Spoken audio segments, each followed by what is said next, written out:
Isa talaga sa mga purpose ko po, yun nga, makapag-give back dahil wala man akong capacity ngayon na mag-grant ng full scholarship sa susunod na mentee. Dito man sa ganitong paraan, maibalik ko po yung ibinigay sa akin ni Sir Pocholo de Leon Gonzalez.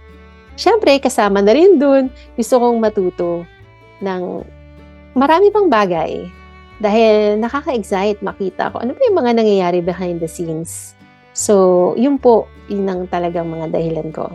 Mag-give back, matuto, mag-share din ng kung anong meron ako.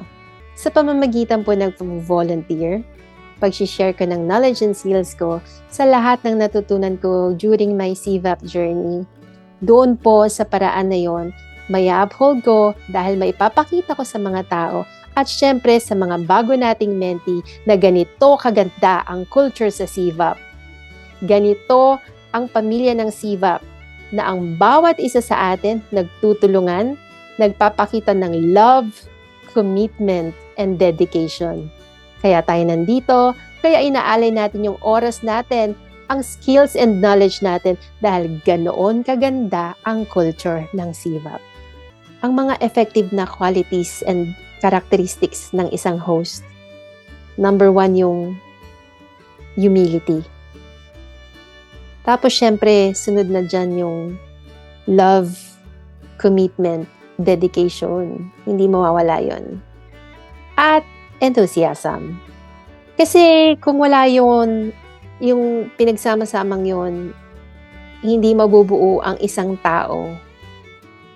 Hindi siya magiging effective na host dahil makikita kung kaplastikan lang yung nasa harap mo, mararamdaman yan ng mga nakikinig sa'yo. So, kailangan din maging open siya for suggestions and change. Dapat alam niya rin kung papaano makibagay sa mga tao na bumubuo sa hosting team. So, para sa akin, yun po ang effective na qualities and characteristics ng isang CVAP host. Of course, ang pinaka-best experience ko po yung nung matapos ko yung Certified Voice Artist Program. Dahil lingid po sa kaalaman ng iba, napakaraming kaganapan po na sumabay habang ginagawa ko yung program na yon, emotionally and physically, pati na rin financially. So, napaka-challenging po talaga. But, I was able to thrive.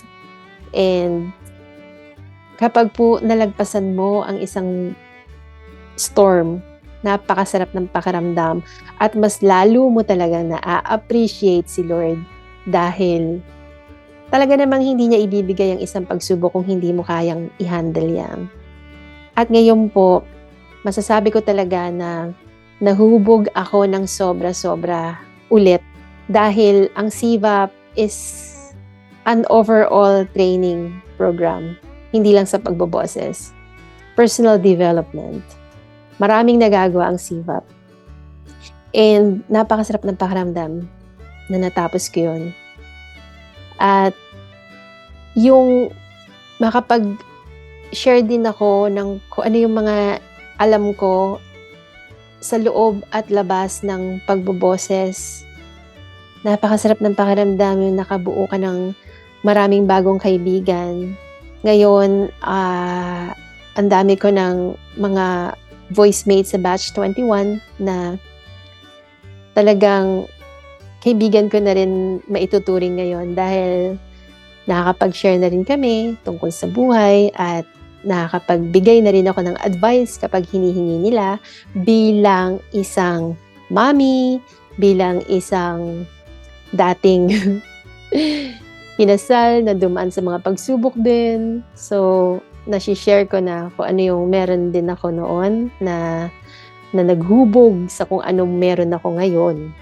Na ang sarap ng pakiramdam na kapag nalagpasan mo ang isang bagay, isa ka ng malaking testimonial at may karapatan ka na rin mag-share ng mga natutunan mo. So, yun po, yun ang pinaka-masarap na pakiramdam para sa akin. The best experience ko sa CVAP journey ko.